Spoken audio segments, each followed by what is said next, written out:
Jamaica Diaspora Conference and hope that it will further be a medium for the recalibration and continued cementing of the meaningful relationship between Jamaica and its awoken diaspora. Thank you and have a great conference.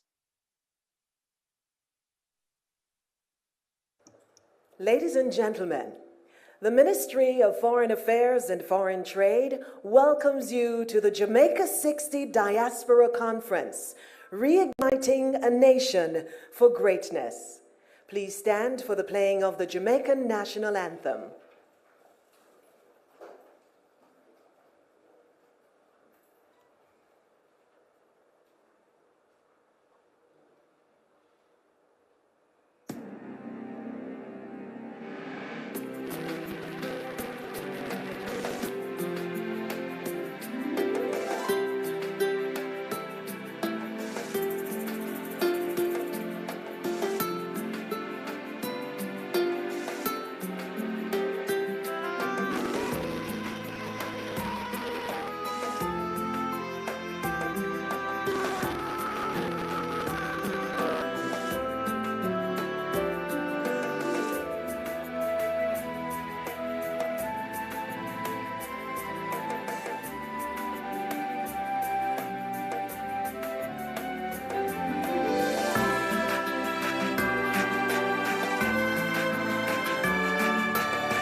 Please remain standing as we ask to lead us in prayer Reverend Newton Dixon, General Secretary for the Jamaica Council of Churches. Let us compose our hearts for prayer. Eternal and sovereign God, we acknowledge your sovereign authority over the world and all that dwell within it. We acknowledge you as the source of true wisdom and knowledge, and that from you all blessings flow. Gracious God, we thank you for your grace, compassion, and mercy, which are bound up in your love towards us, and for the provisions which you have made for us to live our lives to the fullest. We thank you for the gift and work of the Jamaica Diaspora Conference 2022. We thank you for the many persons who have labored assiduously to help this organization to embrace high ideals and pursue glorious goals. We thank you for those who have contributed to the continuation of that legacy while charting new courses for the future of our people. Giving God, we thank you for this opportunity to reflect on the meaning of the connectedness of our common destiny as people who have emerged from the burdensome yokes of the past. We pray that the ensuing exchange of ideas will indeed help to transform Jamaica, our blessed and beloved land, the common incubator of our development and our dreams.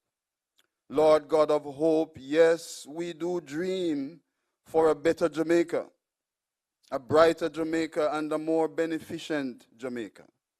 Bless your servants, therefore, God, on whom the mantle has fallen to address us, that they will inspire us, ignite our imagination, and incite our resolve to work harder and persevere longer for the Jamaica we desire and dream of. Bless this conference, O God, so that all of its outcomes will be relevant to the days in which we live, and help us to grow in our commitment to the principles of integrity, accountability, responsibility in our personal and corporate lives. Bless all the stakeholders who will interface with the machinery of this conference and cause that they too will hear and heed the call to serve and work with a consultative, cooperative,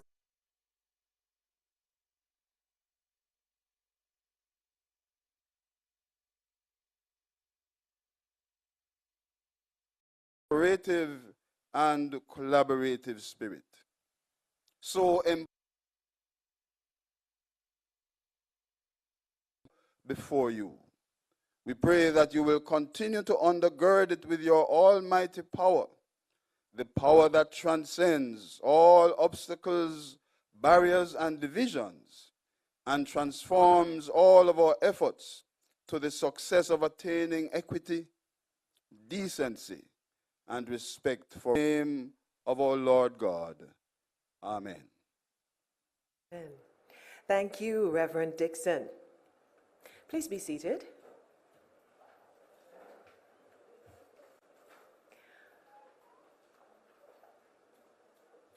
Welcome to the city of Kingston. Historically, Jamaica's third capital, preceded by the first capital, Spanish Town, in 1534, and then Port Royal, established by the British around 1655. Kingston, founded in 1692, after a major earthquake destroyed Port Royal, is today celebrated internationally as the birthplace of reggae, and since 2015, a UNESCO City of Music. My name is Paula Ann Porter-Jones, and it is such an honor for me, daughter of Jamaica, born in the original capital, Spanish Town, to be your host today. Now, the government of Jamaica, under the auspices of the Ministry of Foreign Affairs and Foreign Trade, is proud to welcome you to this, the Jamaica 60 Diaspora Conference, under the theme, Reigniting a Nation for Greatness. Or we can say it another way, if you want to be more Jamaican, man not dead, no call him duppy. In other words, rise up, Jamaica. Now, as long as we Jamaicans have life, there is hope for us to find a way to achieve our goals that have been set out in the Vision 2030 National Development Plan and the aspirations that are outlined in the draft National Diaspora Policy. This 9th Diaspora Conference is a signature event of the Jamaica 60th Anniversary Celebration of Independence from the United Kingdom on August 6, 1962. It is a Diamond Jubilee. Now, this year's hybrid event welcomes in-person participants here at the Minister's offices in downtown Kingston and also online. And we want to say a bright Jamaican morning to the hundreds of participants who are joining us virtually. We move through our opening ceremony by inviting Senator the Honorable Kamina Johnson-Smith, who's Minister of Foreign Affairs and Foreign Trade, to bring the official welcome. Can you help me welcome her to the microphone, please?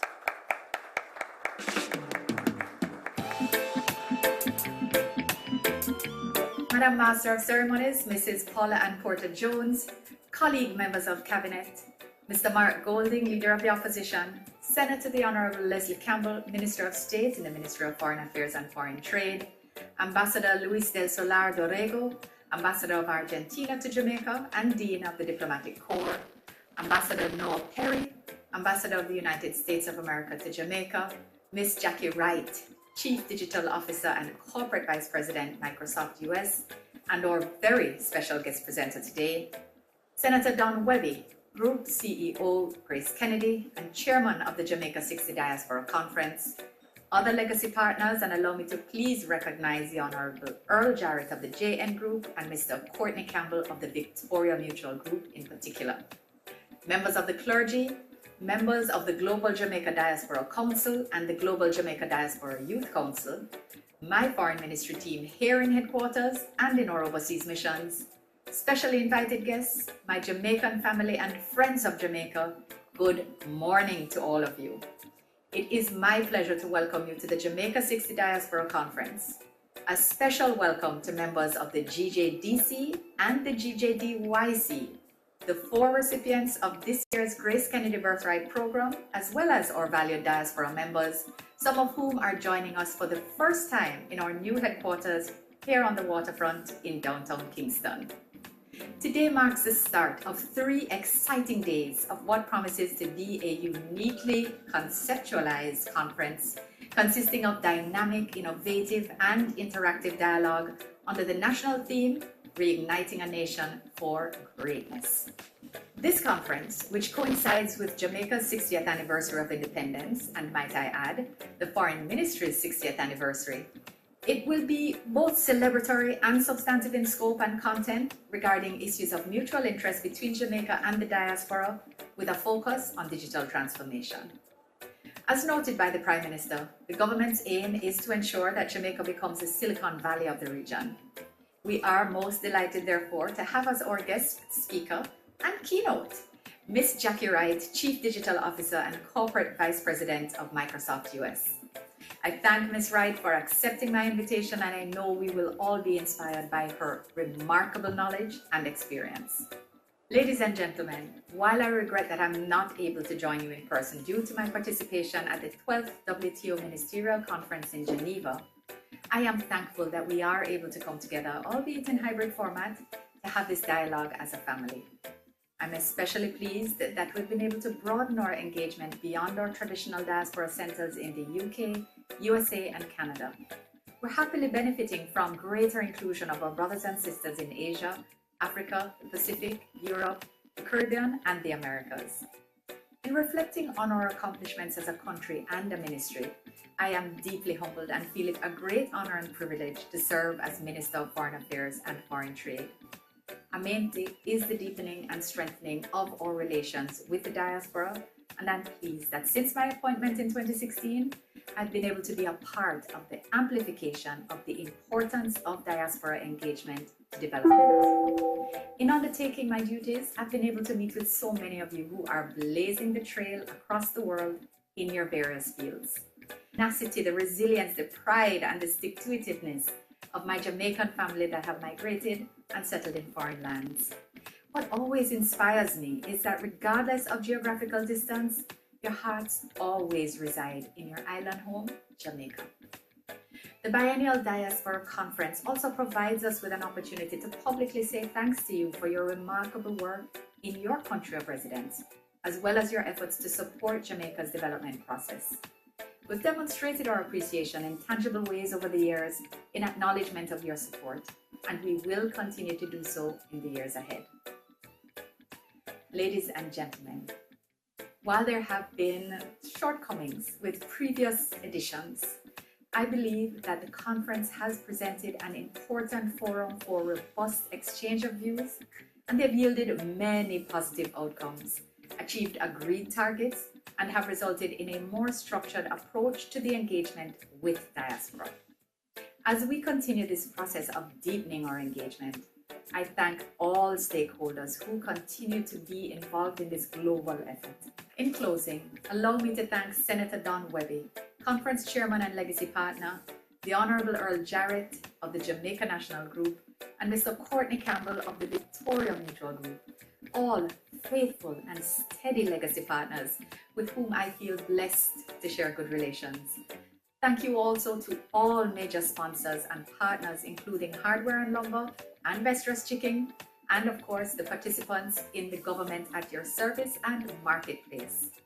Many thanks to Professor Ying for his invaluable support in crafting the program for the next 3 days, Lisa Ann Ogilvie, our project manager, partnering MDAs, the members of the various subcommittees, the GJDC and GJDYC, our speakers and presenters, and our broadcast hosts. Finally, I thank my hard-working ministry team here at home and at Post for all the hard work that has gone into making this Jamaica 60 Diaspora Conference a reality.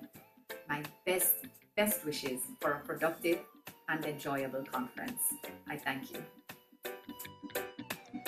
And assist me in thanking the Honourable Minister for her welcome. And I ask that you keep the applause going, because joining us on Zoom with his remarks is our Minister of Tourism, the Honourable Edmund Bartlett. Thank you, Madam Moderator, and a very, very strong Jamaican good morning to our diaspora and to our Commonwealth dispersed across the globe as you are. Distinguished ministers and diplomats and other stakeholders in this great project called Jamaica that we are working so assiduously to enable its full development and the actualization of its promise of prosperity for our people. Today I want to welcome you and to join with my Minister of Foreign Affairs in welcoming Jamaica's Commonwealth of the world. You indeed are our tourism ambassadors, our brand diplomats, our global influencers, and our marketing managers. Indeed, before anyone visited Jamaica, they met a Jamaican somewhere, whether on the shop floor or in the medical space or engineering or in science and technology or in politics or in the halls of influence and the avenues of powers across the globe. They then formed an opinion and developed a sense of inquiry, wanting then to see where these people come from, what is their country looking like, and how indeed they became who they are. So we have had over the last 60 years the great fortune of having the contribution of you, our diaspora, in all these different areas. And in fact, that contribution, we want you to recognize that we in Jamaica here in this 60th observation of our independence value greatly, and we make no gainsaying about it. So as we celebrate our independence August 6th, 1962, then now this 60th anniversary recognizes fully the valued contribution of our diaspora to sustainable development of Jamaica. In this vein, let me add my welcome not just to yet another Jamaica Diaspora Conference, but to welcome you home, even to you who are with us virtually, because you know that regardless of where in the world you find yourself, there is nowhere like home, your Jamaican home. This Diaspora 60 conference is being held under the theme, Reigniting a Nation for Greatness. And as Minister of Tourism, I fully embrace it as it resonates with new insights. I think we have been seeing a rebound from the devastating impact of COVID-19 pandemic, and the tourism industry is a good example of that. So it is imperative, I think, that you be brought into the picture, as we have an important role we know that you must play in the recovery process, which I will outline a little later. But just consider this. The first quarter of 2020, at the heights of the winter tourist season, when we were all well set to break new records in terms of arrivals and earnings, then came the pandemic. But we worked. And as a resilient country, we're not daunted by challenges. We responded to the challenge. And so, although we had lost 130,000 workers because we had to close the industry, and the country lost in the process $46.3 billion US. By June of 2020, we were ready to bounce back and to open our borders, and that we did. And I'm pleased to let you know that having started from ground zero, we were all united and uniting to bounce back, to reimagine, and to build back our industry stronger and better. I'm pleased to tell you that in the 2 years that have emanated, we are now at the cusp of restoring the COVID-2019 levels of arrivals and earnings. Indeed, by tomorrow, Wednesday, we would have welcomed our first million stopover visitors and earned 1.5 billion US dollars. So, what is your role? Yes, you can help us to make this full recovery happen. Indeed, I'm imploring you to use the occasion of our Diamond Jubilee to make 2022 not just the best year for our tourism, but the best year in which more Jamaicans than ever before return home to celebrate the very special occasions that the 60th anniversary presents. I'm proud to say that indeed it was Jamaicans who kickstarted the industry after the pandemic lockdown. And I can tell you that the feedback from both the guests and hotel operators was very good. Our hotels continue to welcome Jamaicans with open arms. So as the recovery continues, global tourism has been pivoting and demanding greater creativity in developing products and marketing destinations. This holds whether the tourist destination is really a large country or a small one like ours. And so we have been relentless developing world-class health and safety protocols that will ensure survival of the industry. So post-pandemic now, the development of the tourism industry is being guided by our Blue Ocean strategy as we refocus our sights on growth targets of achieving 5 million visitors, earning $5 billion, and to have 5,000 new rooms. What this new process has brought is a demand for more supplies, for more experiences, and for more investments. And although already we are on track with the investments pre-COVID, 90% of the investments that we had on the books are now ready and intact. We break ground a few weeks ago. We are going to break ground again in another few weeks, and we will have about 8,000 new rooms over the next 5 years. But our focus is now on our local people and our diaspora to invest more in tourism. The supply chain disruptions invite new opportunities for investment by our diaspora in the services and the supplies that the industry needs.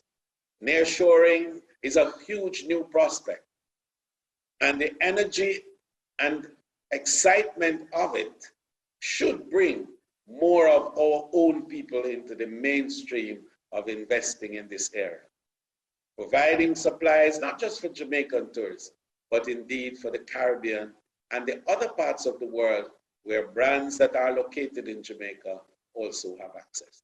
So we're inviting you to participate with us in the recovery in a very strong way, not just from the point of view of the remittances, which we really, really love and want, but also from hard investment in the whole process of building capacity to enable prosperity for our people. So thank you so much again for being the partners that Jamaica needs, our Commonwealth. Help us to make the next 60 years the success story that Jamaica is destined to be. May this conference ignite a new energy, create a new forum for deliberations and discussion, but close with a resolve to make Jamaica the greatest idea the world has ever had. One love. Thank you, Minister Bartlett. I like that, to make Jamaica the greatest idea the world has ever had. To bring her remarks in person, it is a pleasure to welcome the Minister of Culture, Gender, Entertainment and Sport, the Honorable Olivia Grange.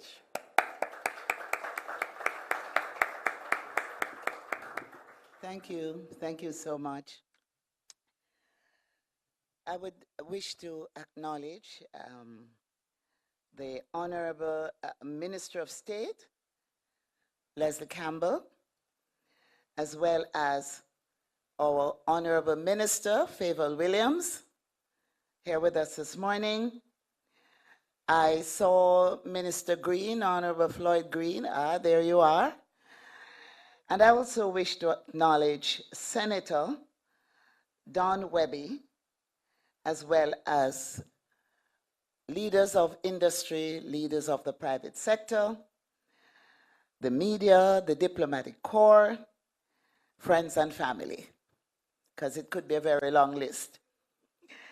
And of course, to the diaspora communities across the world that's joining us online. And as they say, anywhere Jamaican Day, anywhere in the world is Jamaica. Good morning. So as Minister with portfolio responsibility for Jamaica's Diamond Jubilee, it gives me immense pleasure to endorse the Ministry of Foreign Affairs and Foreign Trade's Jamaica 60 Diaspora Conference as an official Jamaica 60 event. The conference is being held under the theme, the Jamaica 60 theme, Reigniting a Nation for Greatness. Let me begin by saying that Jamaica 60 is off to an exciting start, even in the midst of controversy. We kicked activities off in February with the only month-long reggae festival in the world, Reggae Month, Jamaica. It was 29 days of roots, rocking reggae music, educational seminars, and of course, Jamaican cuisine. We then went on to our launches here in Jamaica on April the 13th, and in the main diaspora centers across the world. So in March, we did Toronto. In April, we did Birmingham. And also we did London. And then we went on to the Pen Relays, where we created history as usual with our athletes' great performances. And then we launched in New York in May and in Florida also in May. There are a couple more stops to make overseas. We're going to one of the largest churches that's headed by Grace Jones' brother, Bishop Jones, and we'll be doing a special launch in LA. So we're really off and running.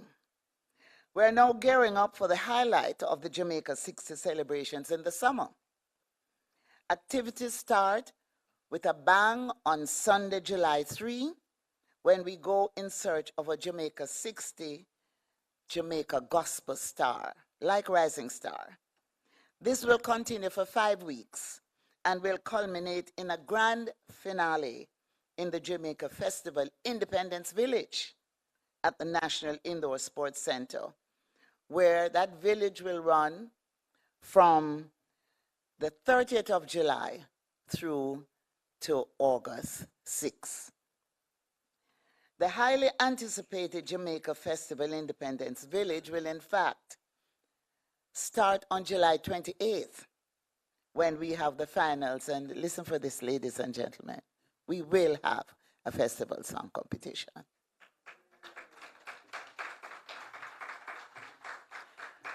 What we have decided to do is to create a narrow window of 1 week and to invite new entries. And I have been networking the industry to get good producers, good songwriters, and performers on board so we can come up with 10 songs. And we will have a festival song competition. And then, of course, in addition to that, we will have our Jamaica 60 commemorative album which will feature Coffee, Shaggy, Sasko, Ome, and a number of others to be announced. So I just want to say to the diaspora and to Jamaicans here at home that we will have a festival song competition and we will have quality entries. So let me give you a quick overview of the schedule for the Jamaica Festival Independence Village. On Thursday, July 28th, the finals of the 2022 Jamaica Festival Song Competition. On July 30, finals of the Jamaica Gospel Star Competition. And Kevin Downswell is a product of the Jamaica Gospel Competition. On Sunday, July 31st, we will have, and this is a special service, we normally have a national service for independence, and this will be an interfaith service. On Monday, August 1, we will have the coronation of the Jamaica Festival Queen. On August 2, we will have a special event being co-hosted by the ambassador from Nigeria and the ministry, and it will be called Return to the Motherland. On Wednesday, August 3, we'll have Melagaround. On August 4, we'll have a Jamaica Film Festival. And on August 5, Jamaican music through the years, when we will have an array of all the festival songs over the years. On Wednesday, July 27, the Governor General will be hosting his reception. On July 29, the JDF will have a special parade, which is a mini military expose. We will have the Civil Emancipation Jubilee on July 31st. On August 1, Emancipation Day, we will have our civic ceremony in National Heroes Park. And again, we are reintroducing the Independence Float and Street Parade, and that will be held on Emancipation Day. Because if we held it on the 6th, the National Stadium could not accommodate the crowd. And of course, on August 6th, we will have our grand gala. So the role of the Jamaican diaspora cannot be overstated, and especially this year, as Jamaica celebrates 60 years of independence. And we say thanks for the diaspora's continued support. So Jamaicans across the diaspora continue to have an immense impact, such that the texture, the color, the totality, and the culture of the UK, USA, Canada, and other diaspora communities have changed forever because of our presence. We look forward to the Jamaican colors lighting up Niagara Falls on Independence Day, and our watch parties where we will see what they're doing and they will see what we are doing. And so as I close, I want to say that Jamaica 60 provides us with an opportunity to unleash even more forcefully the power and prowess of our Jamaican diaspora. It provides us with another occasion to situate Jamaica and Jamaicans among the world's most tenable and globally acclaimed brands and culture. As we seek to sustain our nation's greatness, let us reignite the fire.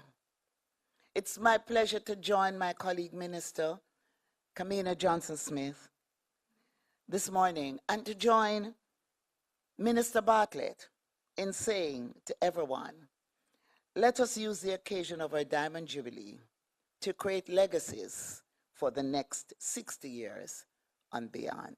May God bless you all. May God bless Jamaica, land we love. Thank you so much, Minister Grange. The power and the prowess of the Jamaican diaspora being unleashed as we reignite our nation to greatness. And bringing remarks next, ladies and gentlemen, is the leader of the opposition. We will be having him speak at this time. Can I ask you to help me welcome him to the lectern? Mr. Mark Golding.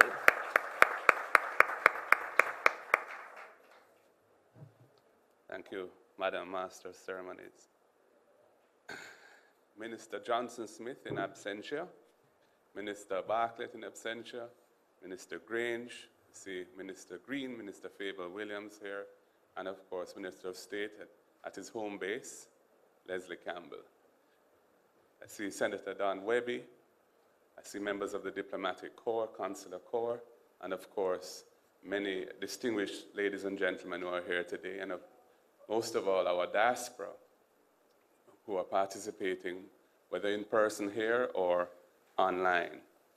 First of all, I'd like to thank the organizers for inviting me to attend this opening ceremony of the Jamaica 60 Diaspora Conference, as we join in the ongoing celebrations of our nation's Diamond Jubilee under the theme, Reigniting a Nation for Greatness. And Minister Grange has given us a rundown of all of the activities that are planned as part of that celebration.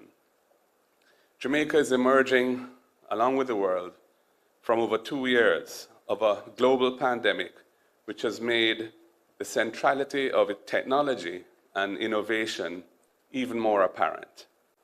It is therefore timely and appropriate that this year's conference will focus on the digital transformation of Jamaica, in addition to the important recurring themes of developing our health and education sectors, promoting business and investment, and tackling our national security challenges. Jamaica cannot afford to be left behind in this wave of digital transformation currently sweeping the world.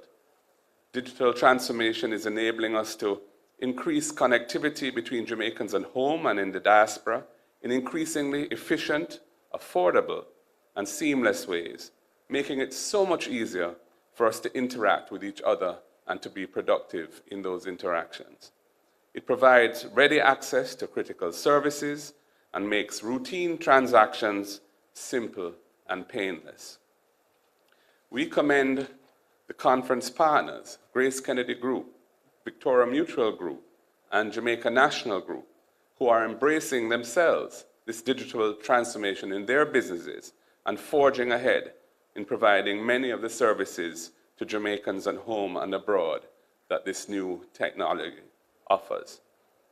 Jamaicans, wherever we are in the world, demonstrate excellence in many fields of endeavor, whether it be business, academia, the trades and professions, politics, sports, music, ancillary services, workers in the manufacturing, and so many more areas of business and life. Your achievements are an important part of building brand Jamaica. Our diaspora has also long been a vital safety net for family and friends back home. This support was heightened during the COVID-19 pandemic, not only in the volume of remittances, which in 2021 was a record year, but also in many other areas. And the pandemic would have had a significantly harsher impact from the devastating economic and social effects of COVID-19 without the support of the diaspora here in Jamaica. Of particular note were the many initiatives to support our health sector, which increased its resilience in a time when it was under unprecedented stress. The education system in Jamaica was also a major beneficiary.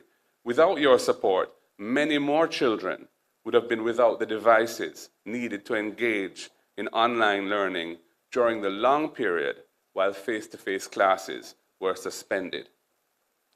The contribution of our diaspora is immense, and your voices deserve to be heard.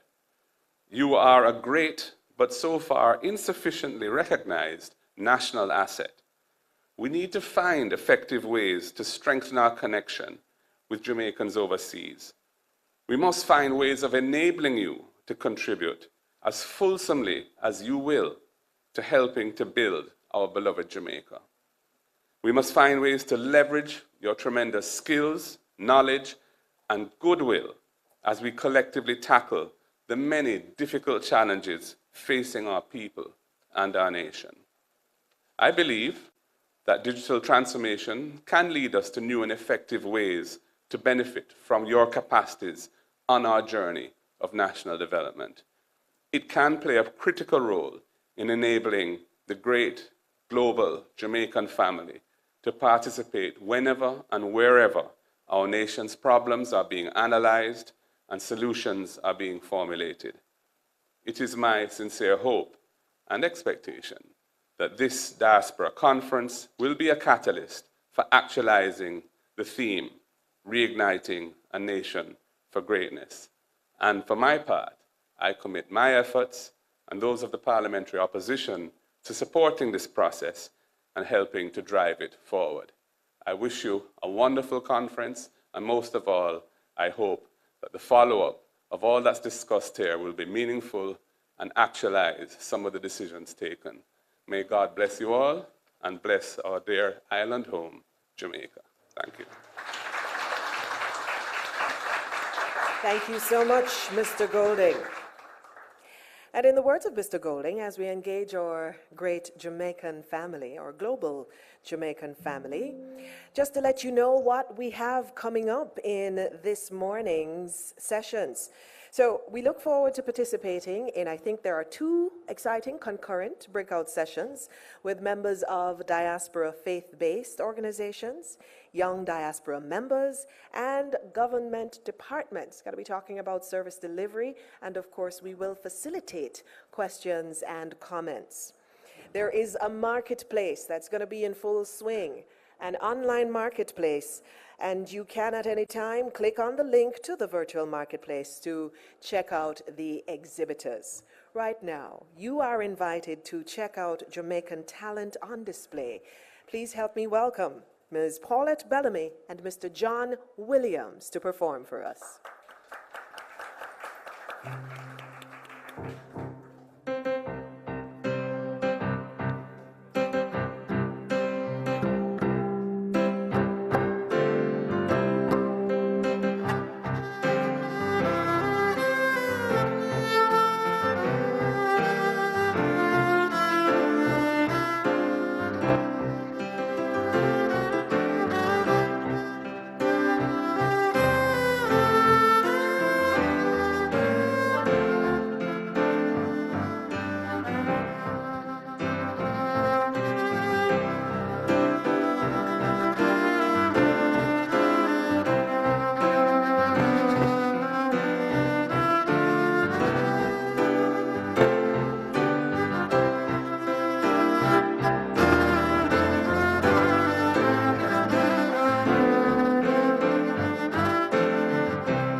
It's always a pleasure not just to listen to them play, but to watch them.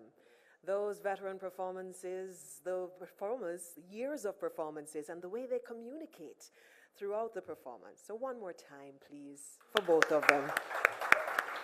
Thank you so much, Paulette Bellamy, John Williams. We now move back to the other part of our program, and we are asking you to help us welcome member of the Global Jamaica Diaspora Youth Council, Ms. Aisha Richards. That should be Asha Richards at the microphone.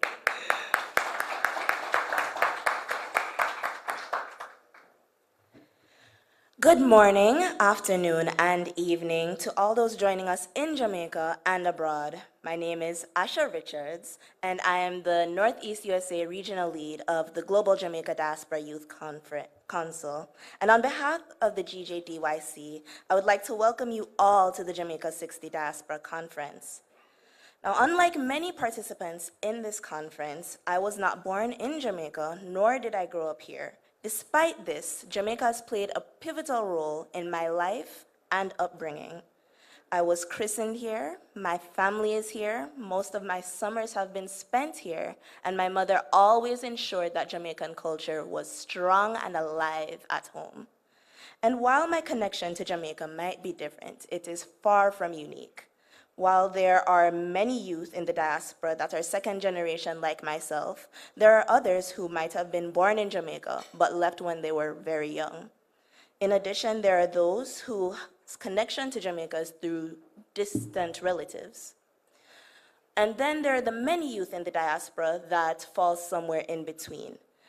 Now, what connects us all is our love and affinity for Jamaica, no matter where we were born, where we grew up, or where we currently reside.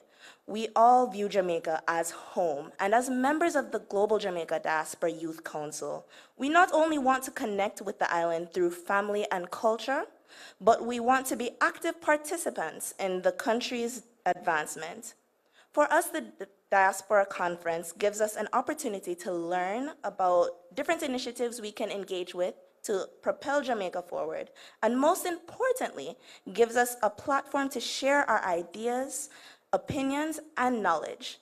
The youth are the future of any country, and their active and consequential inclusion in discussions such as these is important in modernizing and advancing the country in innovative ways.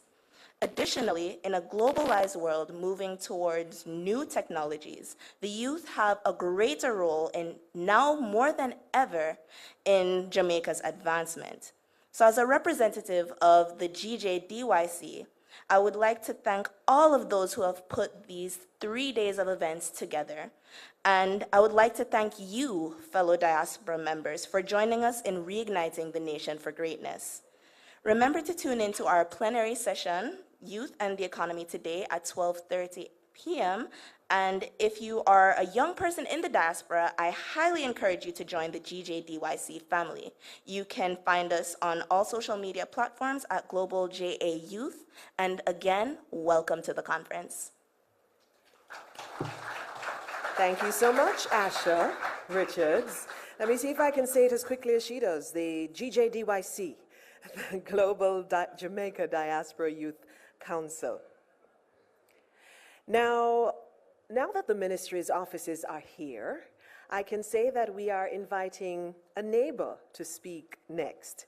He is conference chair and group CEO of the Grace Kennedy Group, who have been sponsors of the conference for at least 2 decades, just about. Ladies and gentlemen, help me welcome Senator Don Webby to bring remarks. Thank you very much, Paula. Good morning, everyone. What a beautiful morning in downtown Kingston, great Jamaica. I was just saying to Asha a while ago, she said she wasn't born here, but she has a Jamaican accent. So I found that very interesting. That's the power of our Jamaican accent. So good morning again, everyone. Members of the cabinet, Favel and Floyd and others, my friend Mark Golding.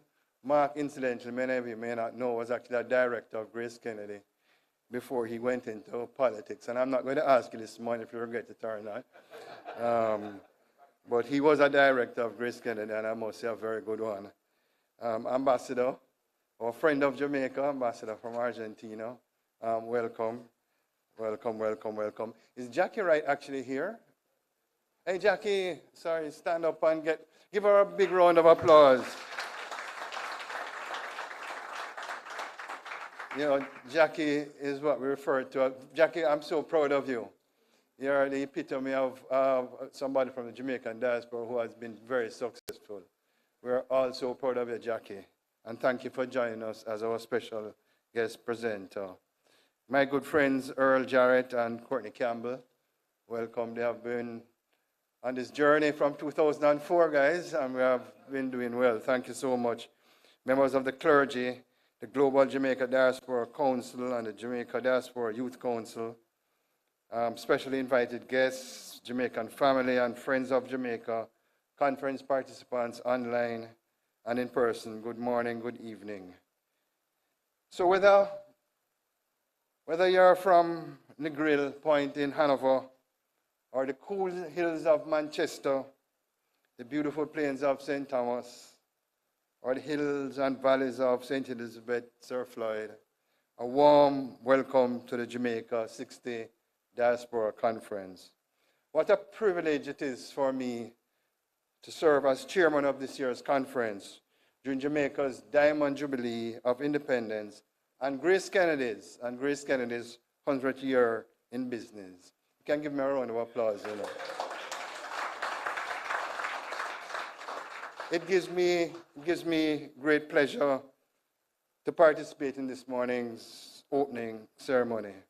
I think this week's event will go down in history as our first hybrid diaspora conference and the first conference where Jamaicans from as far away as East Asia will connect with their counterparts and all over the world to partner for a better Jamaica.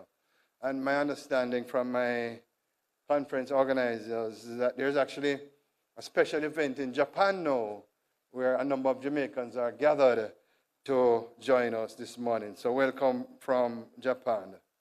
You know, when we speak about hybrid, Mark, you covered it well in terms of digital transformation.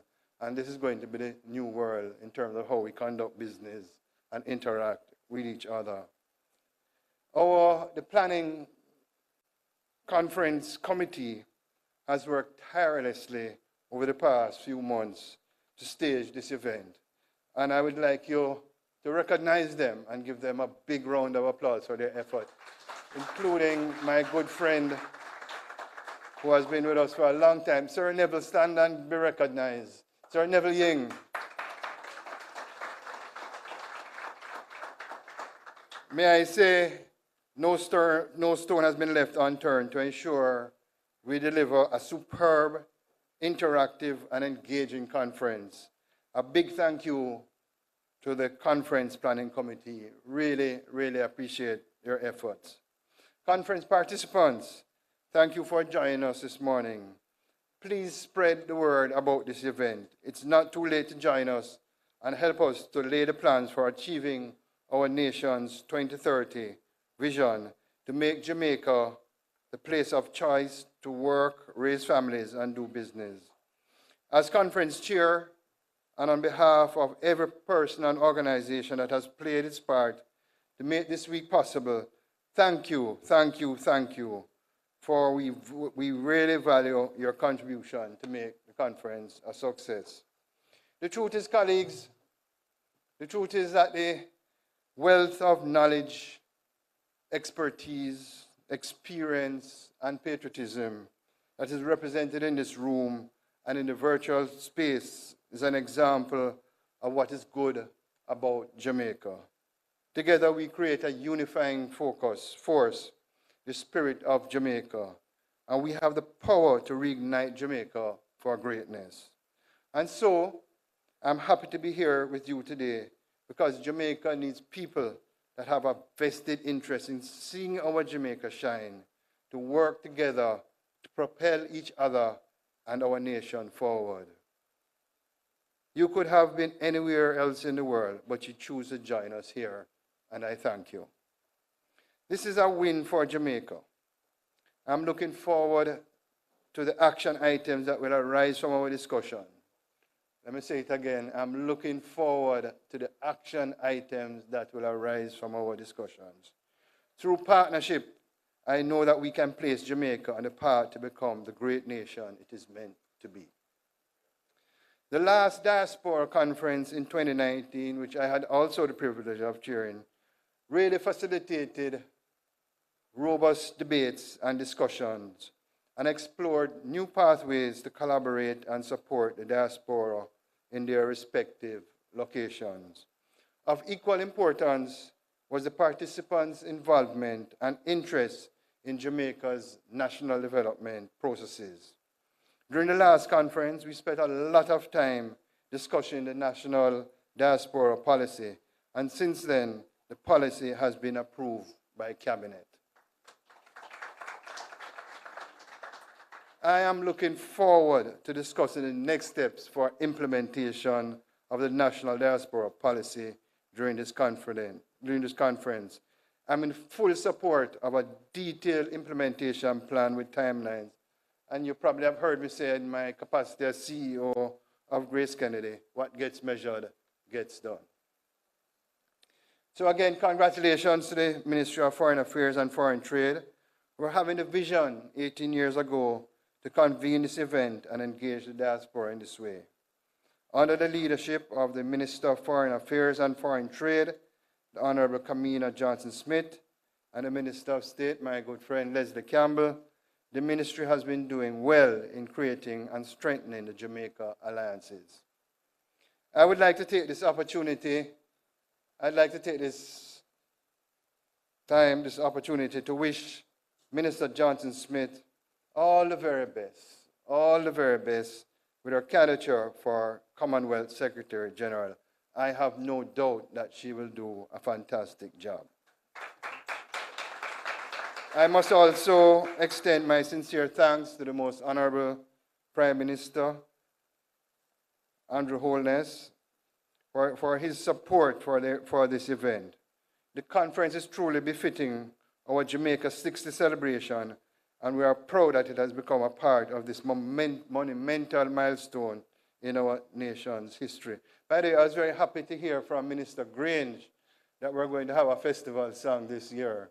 I must say I was truly disappointed when I heard the news. And in fact, I'll share a secret with you. My first, and I don't know if you guys know it, maybe some of you are too young, my first memory of a festival song, well, Courtney will remember, and I'm sure Earl, is Oh Cherry, Oh Baby, Eric Donaldson, 1971. Obviously, I was still in short pants, Ambassador, but I have a good memory. So, Oh Cherry, Oh Baby. Yeah, that was a nice and catchy tune. So let me also say to GK fellow legacy partners, Jamaica National, Earl, big respect. You have played an integral role in keeping this conference going over the years. Sorry, the graduate of Grace Kennedy and the now president of Victoria Mutual, Courtney Campbell. I salute you, sir. Well done. Thank you for your unwavering support of the conference over the years. I really thank you. A big thank you also to other conference sponsors. I see Best Drex is here, and Hardware and Lumber, and a number of others. Thank you so much for rising to the occasion and making the resources available this year. And I have been reliably informed that we raised enough as required by our budget. So thanks again to all our sponsors and our legacy partners. Thank you. There's so much in store, and I know that we'll have a wonderful time. I'm looking forward to hosting the conference participants this evening at the GK Hospitality event, which will be streamed live online and will feature live performances by Tony Rebel and our brand ambassador, Ding Dong. And I'm hoping to see some of you doing the Ding Dong dance, which I will not be doing. So all of us in this forum, whether we live in Jamaica or overseas, we are a team. Whether we live here or overseas, we are a team. Let us refer to us, Madam MC, as Team Jamaica. whether they are here or overseas. You know, I came upon this quote, which has really resonated with me, and I wanted to use it this morning under the umbrella of Team Jamaica, living away or living here. And it simply says, it's by a Japanese poet, individually, we are a drop. Together, we are an ocean. Individually, we are a drop. Together, we are an ocean.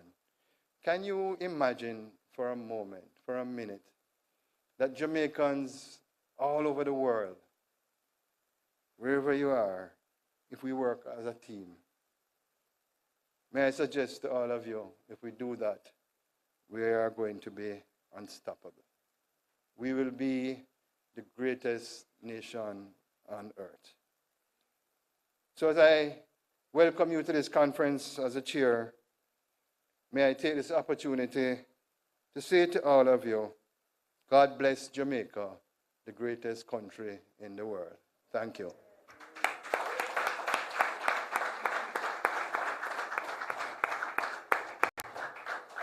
Individually, we are a drop. Together, we are an ocean. Thank you so much, Senator Webby, Conference Chair, Group CEO for Grace Kennedy Group. Ladies and gentlemen, we have just one more speaker in our closing ceremony today. And that is, of course, Minister of State in the Ministry of Foreign Affairs and Foreign Trade, Senator the Honorable Leslie Campbell. Can we welcome him, please, with the Conference Declaration? I know at these conferences you get used to seeing a lovely face. That face is in Geneva this morning, so I'm merely deputizing. So, but I want you to get used to the idea that you won't see that lovely face for too much longer after June 24. So this is just the dry run. I'm just following on what Senator Webby has said, that he expects that a certain outcome will follow from the event taking place in Kigali on June 24. Mr. Mark Golding, and let me thank you, Madam Porter-Jones. My friend, Mr. Golding, he sort of set the tone as to where we're going today. I don't know why he chose to steal from Miss Wright, but I suppose he has the privilege of being the leader of the opposition, and so he did a little thing there. Senator, the Honorable Kamina Johnson-Smith, who is unavoidably absent today at MC 12 in Geneva. The Honorable Olivia Grange, I think she's still with us. The Honorable Favour Williams, the Honorable Edmund Bartlett, the Honorable Floyd Green, Senator Don Webby, Chairman of Jamaica 60 Diaspora Conference, members of the Diplomatic Corps, Mr. Courtney Campbell, Chief Executive Officer of the VM Group, the Honorable Earl Jarrett, Chief Executive Officer of the JN Group, Ms. Jacky Wright, Chief Digital Officer and Corporate Vice President, Microsoft US, and Ms. Alexandra Davis of the US City of Miramar, representatives of our sponsors, representatives of the Global Jamaica Diaspora Council and the Global Jamaica Diaspora Youth Council, representatives of ministries, departments, and agencies, members of the media, conference participants, and as I acknowledge Professor Lloyd Waller and Professor, we call him the diaspora professor, Professor Neville Ying, who has worked tirelessly in pulling the content together for this year's conference. We're grateful. Morning, good afternoon, and good evening, depending on where you are in the diaspora. It is my distinct pleasure to extend very warm greetings to our family at home and abroad, from traditional and non-traditional diaspora locations, as we gather for the Jamaica 60 Diaspora Conference. We are so very pleased that we have been able to have an all-inclusive approach in deepening our diaspora engagement. We're also particularly delighted that so many of you have joined us on this critical journey. I take the opportunity to express appreciation to our legacy partners and sponsors for their remarkable patronage for the staging of this conference. Excellencies, ladies and gentlemen, this is the first diaspora conference being held since our world was visited by COVID-19 pandemic, making our gathering all the more poignant. The considerable support, interest, and extraordinary generosity of spirit of our diaspora members assisted us during the pandemic as we all stood united in our desire to see our beloved Jamaica, land we love, recover stronger. As we continue on the path towards recovery, the engagement of our diaspora members in nation building remains relevant and critical. Ladies and gentlemen, the government of Jamaica remains committed to harnessing the full potential of the diaspora. I am pleased to note that significant progress has been made towards the finalization of a national diaspora policy, as mentioned by Minister Johnson Smith. We are also completing the accompanying plan of action to implement the strategic priorities identified in the policy. To be effective in these pursuits, we will need data in the order of access to reliable, regular, and updated statistics of the size, location, and demographic characteristics of diaspora members, for which technology will be critical. We are collaborating with international partners to develop a digital portal and digital registration platform to collect data, thereby facilitating evidence-based decisions for diaspora engagement. A feasibility study will also be developed in consultation with the diaspora on a Jamaican diaspora engagement model. It has been recognized that the remittance industry needs to be formalized and modernized. We're therefore pleased that the International Organization for Migration will support the government of Jamaica in this modernization. Since the establishment in 2020, Global Jamaica Diaspora and the Global Jamaica Diaspora Youth Councils have worked diligently to deepen the partnership with the diaspora. We thank them for all their tremendous work, more particularly in identifying thematic areas of direct concern for inclusion on the conference agenda. Ladies and gentlemen, this Diamond Jubilee Conference is intended to give added impetus to the process of strengthening, expanding, and sustaining diaspora engagement. The added focus on digital transformation at this year's staging is of particular significance and will capitalize on the cultural affinity of the diaspora to Jamaica and the engagement opportunities offered by new and emerging technologies.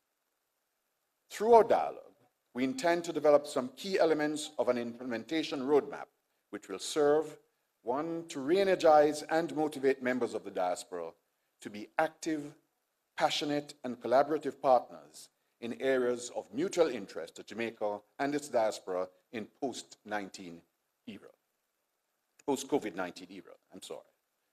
to upgrade the diaspora members in a timely manner on the progress of national, social, and economic development and the impact of diaspora partnerships.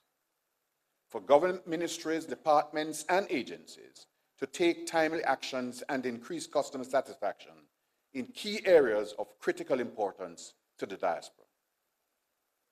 I'm therefore looking forward to the Riverside Chats. Ideally, I thought they ought to have been named the Seaside Chat. starting with our keynote speaker, Jacky Wright.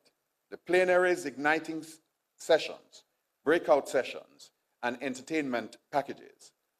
This conference will also feature opportunities for interactions and transactions in our virtual marketplace with government at your service, MDAs, legacy partners, other private sector companies, and the Jamaica Stock Exchange.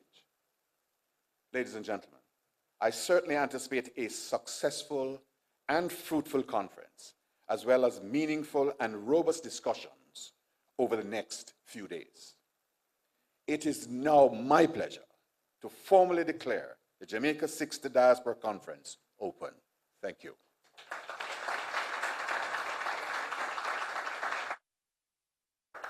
Thank you, Minister Campbell. Ladies and gentlemen, with that declaration, we come to the close of this first part of our time together today. Don't forget that our hybrid event will be having several other things happening, both in person here and online as well. At this time, we have a short break of about 2 minutes, and then we will reconvene for the plenary topics, discussions, and of course, our main speaker for today. I'm Paula Ann Porter-Jones. I look forward to seeing you in a few minutes when we return.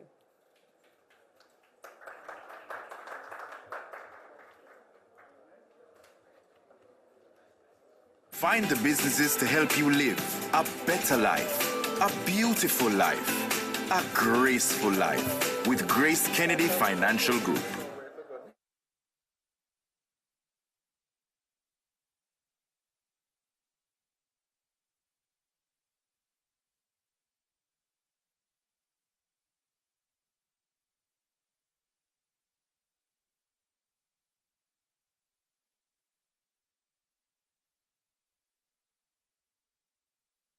For over 60 years, we at the Best Dressed Chicken have kept our commitment to you, our valued partners and consumers, supporting communities through difficult times and emerging stronger.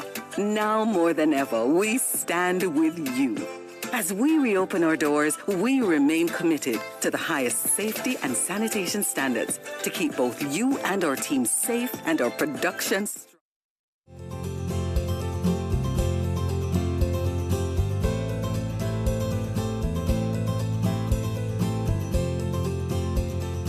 We need all Jamaicans to know that child abuse is not just an issue for the government, it's an issue for all Jamaicans. So we need everybody to help us to protect our children. If you know of a child who is being victimized, a child who is abused or neglected, just make that report so we can get that child the help they need. Calling or reporting is easy. All you have to do is remember to call 211. If you are an adult, if you're a child, if you are in church, in your community group, wherever you are, once you are aware there's a child who is in need of care and protection, just be the one and call 211.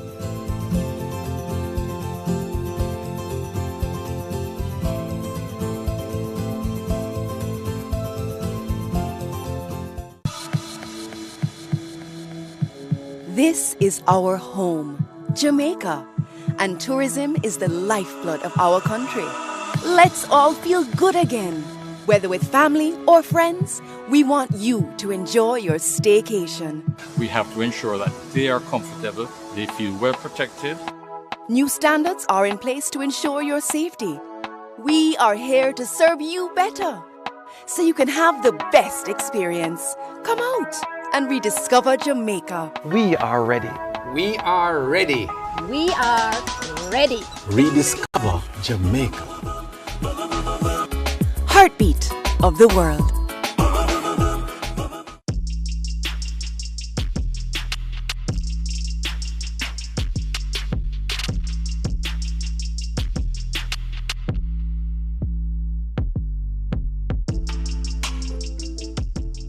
The travel file application was created by the Transport Authority for the protection of the commuting public. Please download the travel file application on the Google Play Store or the Apple iOS Store.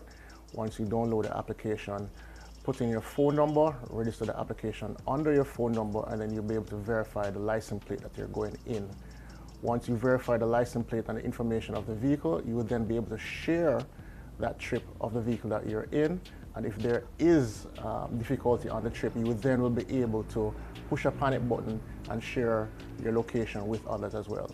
Download the application, give us our feedback at customerservice@ta.org.jm. Don't forget, it's free to download, free to use.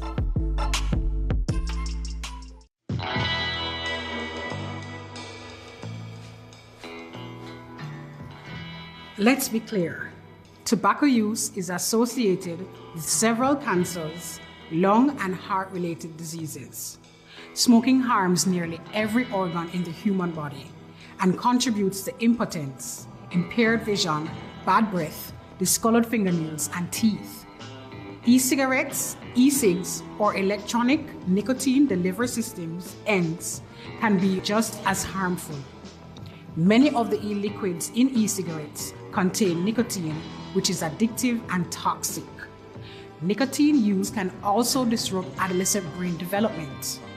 Early use of e-cigarettes also increases the likelihood of tobacco addiction in later years and can result in a graduation to even more dangerous substances.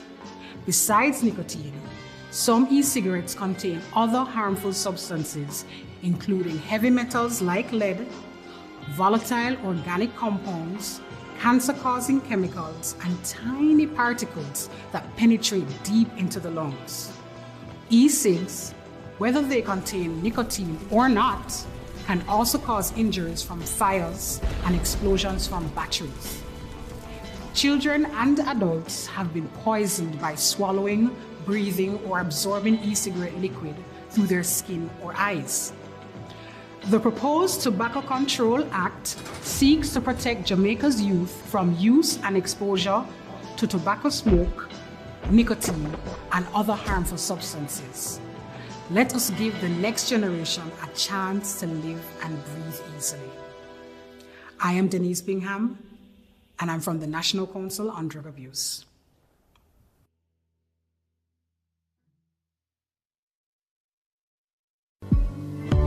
No one is immune to mental illness. Your age, race, gender, social class, or economic status is no match for addictive behaviors, anxiety or eating disorders, depression, or schizophrenia. What is having a good social support system. As the saying goes, in times of test, family is best.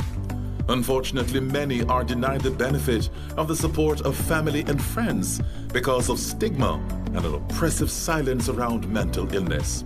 Let's put an end to the silence.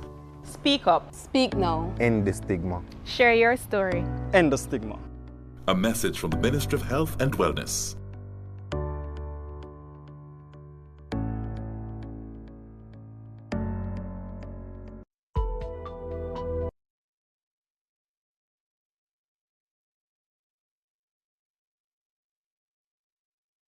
Transformation in Jamaica.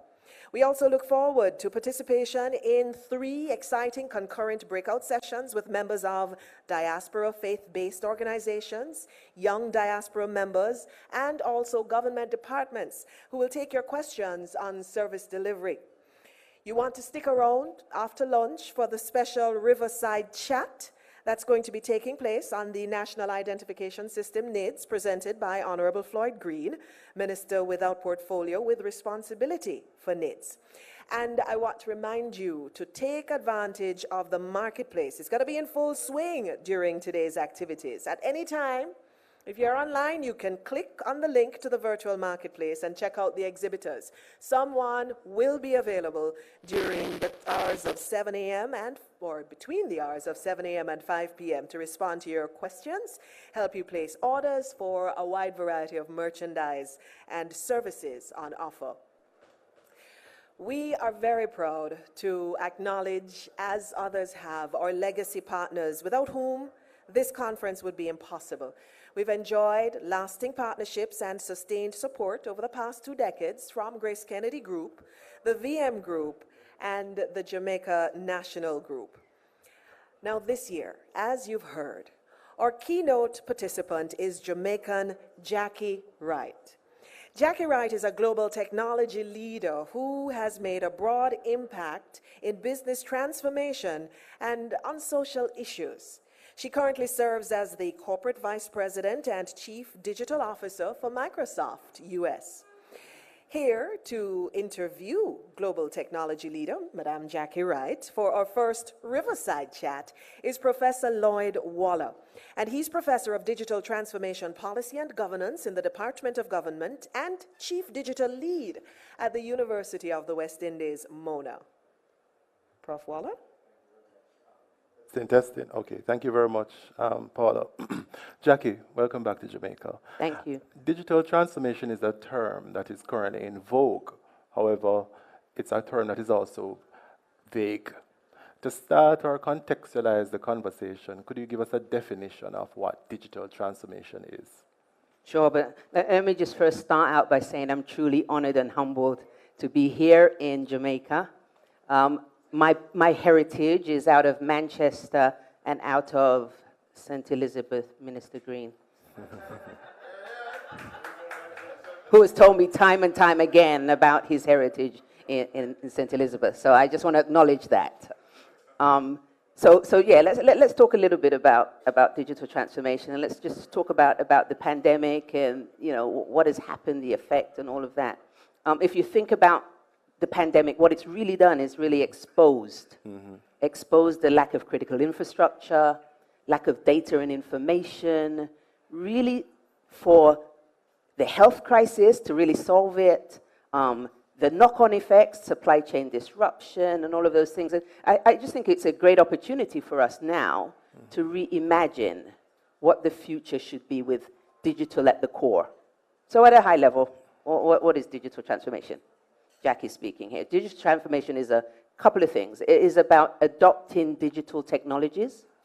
It is about a digital ethos to truly transform outcomes, transforming how we work, how we live, how we provide services, how we run our operations, manage risk. It's really all of those things. And in the broader context of transformation for a country, like Jamaica, as we're talking about here, I just think about a few key things. What do you need and what is it for us? We need a digital-first policy, forward-thinking policy to really enable transformation. We need workforce. We need the right skills, the right to empower and educate so that we have the right workforce to be able to do that. We need to focus on an ecosystem. So when you think about it, the point that was made by Senator Weedby about dropping a drip versus an ocean, we can't do it alone. So this notion of partnerships, coalitions, to really create the conditions for transformation. And then all of those things need to be harnessed collectively for what I think should be social good, inclusion, digital inclusion, and creating a sustainable societal impact. All of that wrapped around really needs a holistic approach. A holistic approach in terms of defining and shaping what your destiny is, charting the course, and really executing. And, I think, Jamaica has that 2030 vision document, national development, and I think that's just a start because it sets out some of those things. So for me, all of those things really wrapped around adopting digital technologies, a digital ethos, the culture, digitally first thinking in terms of how you do everything is really how transformation needs to manifest itself. Excellent, thank you. In 2021, McKinsey published an article that said 76% of all digital transformation projects have failed during COVID. What are the success factors for digital transformation for industry and for government? And both of them are quite similar. The tone from the top matters, right? The tone from the top in terms of setting out and charting out the course, in terms of what good needs to look like, who we are as a company, who we are as a country, trying to help folks envision the art of what's possible, really is the starting point. The second is, as you look across your organization How do you make sure you have the right culture? The culture to cultivate the environment. You know, in an environment where transformation has to be adopted, government, private sector, etc., the culture needs to exist for people to want to lean into it. You have to build trust and transparency in your organization, in government, because frankly speaking, this is scary for many people. Many people have vision of what it is, technology is, and have made up things. And in order to do that, we have to remove the demystify what it means to really adopt technology and transform your organization. You have to reward the right behavior, because at the end of the day, you want people to be able to lean in. You want to drive innovation. You want to really focus on if people fail, they fail fast and can recover. And all of those things need to be rewarded for the right behaviors. You have to communicate. If you think about your communication plan, again, private and public, same thing. How do you take people on the journey? How do you help people understand the progress you're making? If you're making mistakes, you're fully transparent and vulnerable about the mistakes you're making. And again, this is a journey. It isn't a lights off and on. This is how you take people along. So communication, marketing, campaigning really, really matters.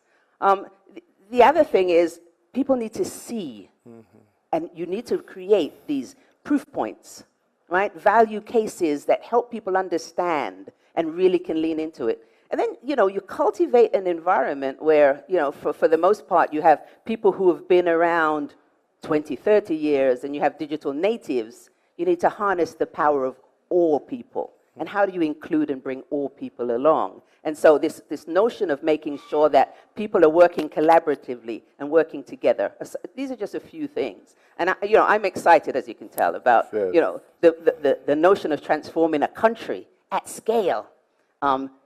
This country, we have a lot of things that I think are proof points in terms of taking the steps. Infrastructure.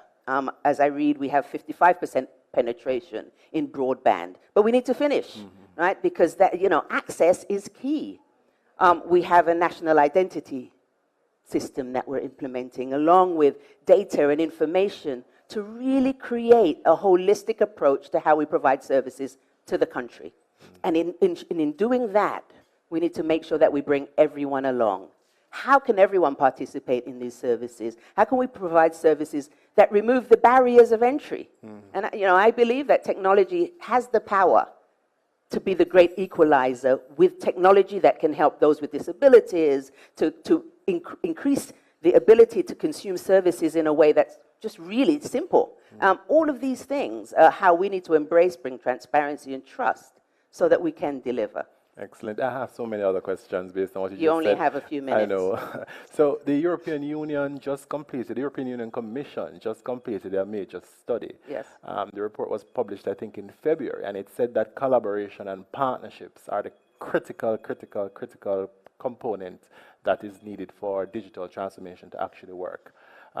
Based on your experience and interaction, what can you tell us about what partnerships, what types of collaborations that GOJ will need to facilitate the transformation of the country using digital technologies?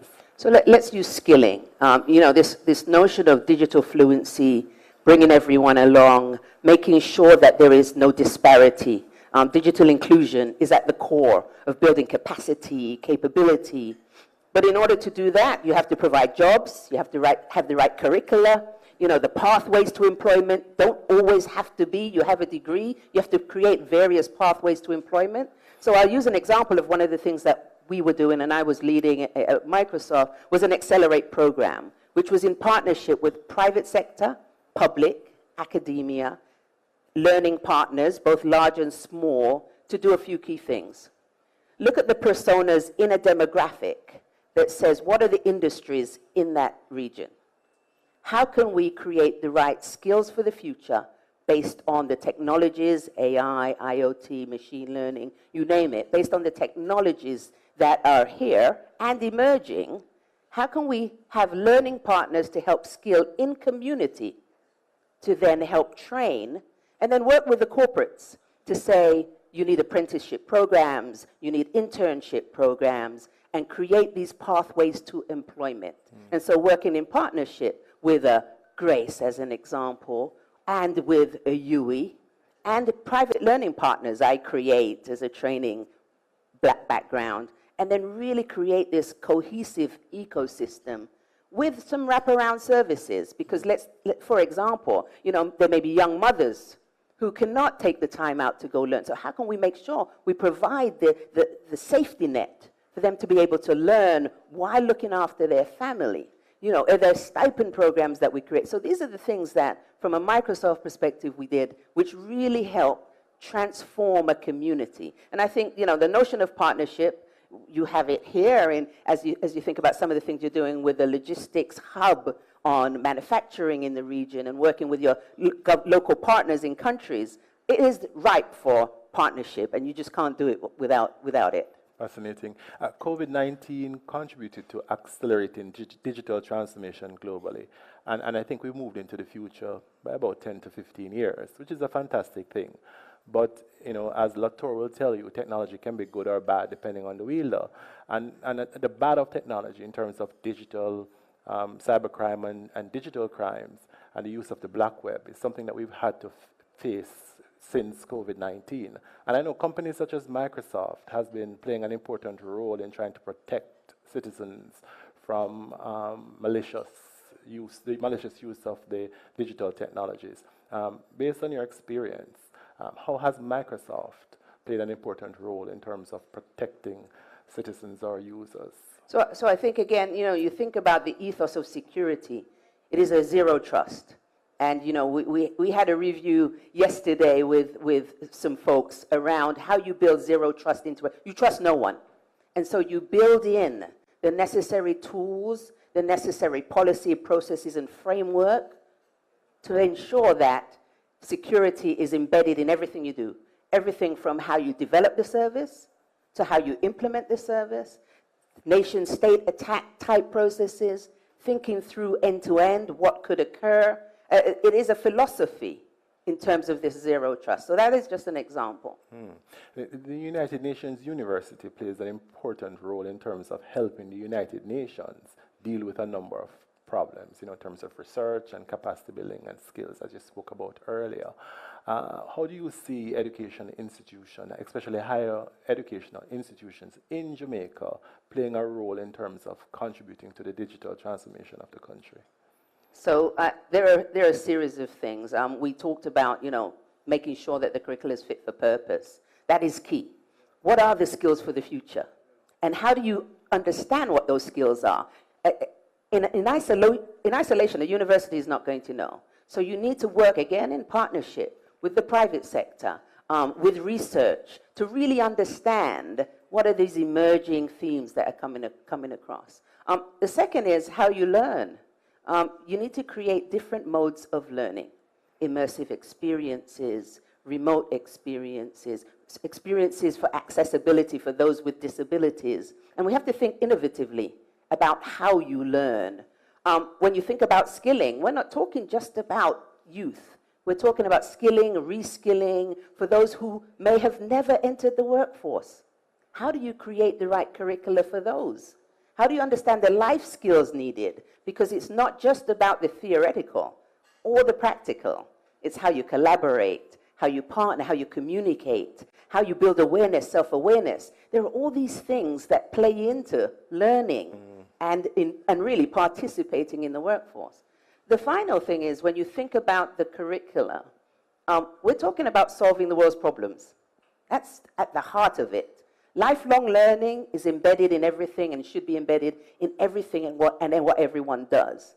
However, we're here about solving problems, and through solving those problems, we create competitiveness, value-added businesses, we innovate, we create economic development, all innovating around solving the world's problems. And so creating a world in education where you do case studies, where you're understanding things such as the biodiversity, water conservation in Jamaica.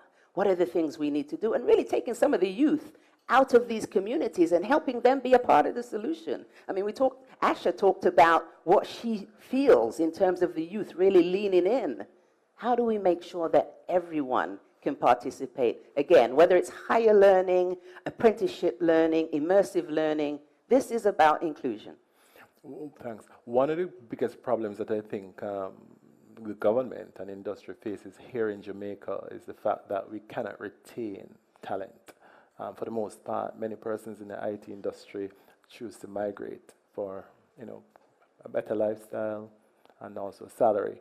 How can we encourage, what strategies can we put in place to encourage or facilitate incentives for young people to stay in Jamaica and work in Jamaica, especially in the tech industry? So I beg the question, what is a better lifestyle? As I look out on the ocean there, sitting in a hotel on the beach, I think that's a better lifestyle to me than commuting to the city every morning. So I think it depends. I think what we need to really ask ourselves, how can we create a better lifestyle in country? How can we create opportunities in country? How can we cultivate economic development, innovation, small and medium businesses in country? And at the heart of it is making sure that everyone can participate. You give someone a job, we could, again, Minister Green and I had a discussion. You give someone some training in cybersecurity. Let's hire them into government to help us with our cybersecurity capability, capacity, and employment needs. Grace, I'm sure Grace has needs in terms of skilling. Let us skill and bring pathways to employment through apprenticeships and internships to the country, within the country, and stimulate the economy. There are a number of young people watching in particular, and I know last year alone, we did a study and there were over 40 new IT jobs that were manifested. Persons left their 9-to-5s to start an IT job. What can you tell a young Jamaican who wants to go into the tech business, who wants to be like you? What are the things, what are the secrets to success? How can they navigate this space to move from point A to point B? Few key things. Technology is in everything. So whether you're in nursing, manufacturing, tourism, it's just everywhere. So at the heart of it, technology is fundamentally the keys to unleash the power in any industry. And so you have an opportunity. The opportunities are endless.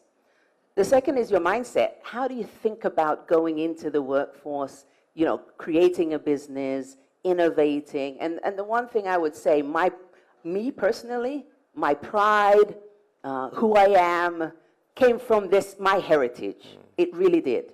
It differentiated me in a way from a mindset that no one could imagine. And so take that pride, take that ethos of work hard ethic, building relationships, solving problems, take that with you. Now, lifelong learning is part of it because we're talking about how you apply technology, not just learning technology. You could be the best engineer in the world sitting in a corner if no one knows it, all you are is an engineer. So really understanding what problem you're trying to solve. And then pay it forward. Because if you think about Jamaica, we talk about the diaspora. How you go, me personally, I feel that I'm doing a lot for the industry. How am I paying it forward in Jamaica? How am I building and helping to build Jamaica? And I think those are some of the keys to success. Thanks. Earlier, Minister Campbell spoke about a platform that can facilitate the diaspora's engagement in Jamaica. And it's an excellent form of communication and social interaction. But I'm pretty much sure that there are other ways in which the diaspora and Jamaica can work together towards a win-win for both the country and individuals in the country. Can you think about one or two strategies or projects that we could take away from here as mechanisms for the development of Jamaica or the transformation of the diaspora using digital technologies? In other words, how can they play an important role in the digital transformation of Jamaica? So I think there are key opportunities. We touched on the notion, I think the Minister of Tourism touched on what the pandemic has unleashed, necessity is the mother of invention. And what we've created, what we've realized is that nearshoring now is a big opportunity for us, right? And so what opportunities can we do in country to expand that? If you think about AI and technology in the world of blockchain and digital currency, Jamaica is embarking on that. There's an opportunity there to create an ecosystem that, again, makes sure everyone is included, but the currency and banking is an opportunity. Agriculture. You know, I'm a firm believer that we need to be a self-sufficient country. So what do we need to do that? Right? There's more arable land. We've got solar. We have things that other countries don't have to really benefit from a sustainable economy with agriculture. So how can we do that? And how can we incentivize our youth to go into agriculture? If you look at the world, there's far less arable land, there's less water, there are more people in the world. Agriculture is going to be a key theme. So for me, that is a big one as well. And then when you think about the biodiversity, water conservation, energy, and how we could provide energy for others using solar, I think there are big opportunities there. Thank you very much. And I think the last question I wanted to ask is, how can governments leverage technology to protect their borders for development, for the skills development, for training, for capacity building? What is the key ingredient for leveraging technology for development, based on your observation? I think policy is at the heart of it. I think there are a few key things. I think there are policy and governance that relate to how we work better together in government, any government, working better together, making sure those policies are not just fit for purpose, but always forward-thinking in terms of creating an enduring policy that can adapt to the change that's going on in the world, adapt to technology. When you think about data, you know, we've launched the Information Commission here in Jamaica, critical for building a data-rich environment where we can provide services for the country, where services can be consumed in a digital way. So I think those are some of the key things that we should focus on. And I actually have one more. I mean, if I leave here and don't ask this question, I know I'm going to be in problems. Right? So we're looking at issues of gender and women in ICT. What facilities, what projects, what programs, what have you seen that has worked elsewhere that can encourage more young females to participate in the digital transformation space? So I think providing access to investment is key. You know, when women start businesses, a whole community benefits from it in more ways than one, from a family construct, from how people develop their services and consume this, just a full breadth. And so I think access to investment. I think mentoring is key. You know, the majority of those in leadership positions, whether in technology or CEOs, are men. And so providing these mentoring type of environments to help women. What gets measured gets treasured. And so how do you measure the success of women? And so, you know, those are the things that I think, to cultivate the right environment and conditions. Care of children. How do you provide the right daycare? And there are just so many things that when you focus, you win. And so let's focus on some of these key things. Well, thank you very much, Jackie, for a very insightful and pleasant and informative presentation. May you continue to ignite and reignite the light on behalf of Jamaica. Thank you very much. All right, thank you very much.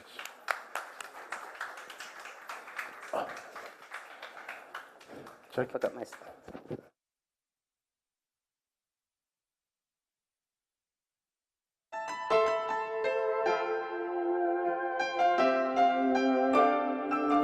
We all have big dreams and even bigger hills to climb.